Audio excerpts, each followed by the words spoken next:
to you by Baby Lock, for the love of sewing. Sulky Threads, express yourself with Sulky and create with confidence. Our exclusive fabric partners. Be sure to look for their newest lines of fabric. Hi, I'm June Dudley with Quiltmaker magazine, and this is Quiltmaker's Block Network. Today I'm going to show you how to make Facet-nating, a block I designed for Quiltmaker's 100 Blocks Volume 5.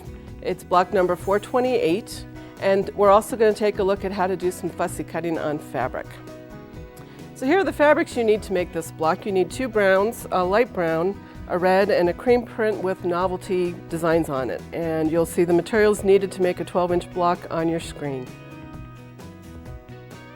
When I was first looking for fabric to use in this block, I folded it into the approximate shape so I could look at it in position to see and make sure that I had good contrast. I knew with this novelty print here I needed contrast with both of its neighboring prints, and with the outside edges I knew that I needed these two fabrics to contrast with each other and also with this one. Now when you look at this particular layout, this tan right here is a little bit too light against here. So I tried another one. And it's good with this, but it's a little too close to this one, so that wasn't right. And so I looked for one that was kind of between those two prints. And so now this contrasts well with both of these neighbors and with both of these neighbors. Here's another set of fabrics that could work for this block. And again, I've got my novelty print here that contrasts with these two neighbors, and this one is extending onto these two, so there's good contrast there as well. Now the difference between what I showed you the first time and this one is that this novelty print is non-directional. So you can cut this square and it's not going to matter what direction the novelty print is facing. Now because I wanted to use this particular novelty print, I need to make sure the owl is oriented in the right direction at the end in my quilt. So I need to know where the block, how the block will be set. In this case, the block is set square, and so the owl needs to be in the center of a patch pointing up like this. So on the other hand, if in the final version of your quilt your block is set on point, now your orientation of your center patch will need to change so that the owl is still facing up this direction.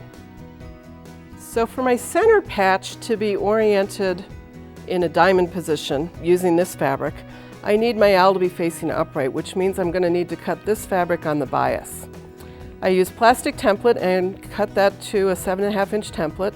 I marked the center of the square, and I went ahead and marked my seam allowances so I could see for sure where the fabric was going to lay. And then I can use this plastic template to mark around the outside edges with a pencil and then use a rotary cutter. And there is my center cut patch with the owl oriented up and down in a diamond. Because this is cut on the bias, you want to make sure and start your fabric before you cut it, and handle the edges very carefully so they don't stretch, because those are the edges that could stretch now. And then you can continue to use your plastic template to see if you have another position available. This one is not available this way.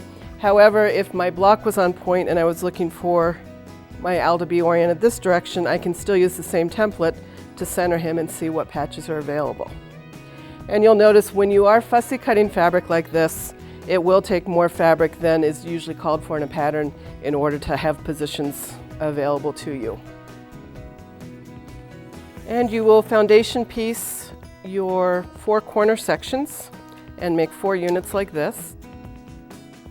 Okay, next you're going to use stitch and flip to make 2 unit 1s and 2 unit 2s.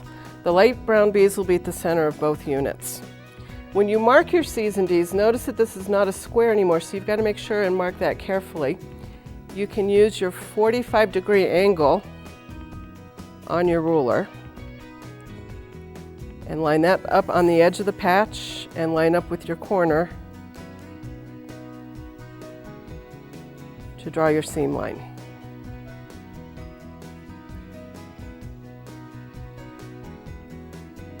And so finally you will sew your foundation sections to your center patch. You'll sew the unit 1s to the sides and unit 2s to the top and bottom. And that will complete your block, Facet-nating. So here's how the block looks repeated in a straight 4x4 setting. On the second one, let's look at the corners where the block intersects. If you change the brown C's and D's in opposite corners to yellow, you can see what happens in this version.